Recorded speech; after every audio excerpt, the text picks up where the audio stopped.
Mesdames, Messieurs, bonsoir. L'actualité lorraine est donc dominée ce soir par les négociations de fusion pour le deuxième tour des élections régionales. Des tractations menées tambour battant à droite. Ce matin, Gérard Longuet, Nathalie Griesbeck et Jean-Louis Masson semblaient être parvenus à un accord. Mais ce soir, le ciel s'assombrit. Jean-Christophe Dupuy-Raymond, François Cartier. 11h30 ce matin, Gérard Longuet annonce officiellement la fusion à droite pour la liste Masson. 2 places en position éligible, dont une pour Marie-Jo Zimmermann. Pour l'UDF, 13 places, dont 8 à 9 éligibles en cas de victoire. La nuit a été très longue et le sommeil a été très court. Il a fallu en 12 heures de négociation tirer les leçons du premier tour, rapprocher les points de vue, vérifier qu'il n'y avait pas d'incompatibilité en matière d'idées, qu'il y avait des incompatibilités en matière de personnes, mais qu'il fallait accepter de les surmonter, puisque les électeurs eux-mêmes avaient exprimé leur choix.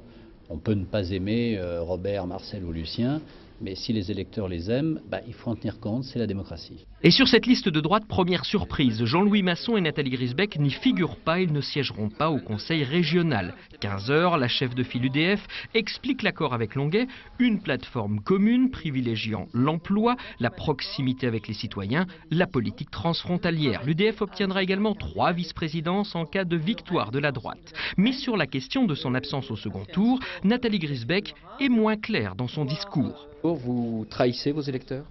Ah non, je ne les trahis pas. J'ai porté cette liste pour être président de région. Aujourd'hui, donc le score, tout en étant honorable, ne me le permet pas, les socialistes étant en tête.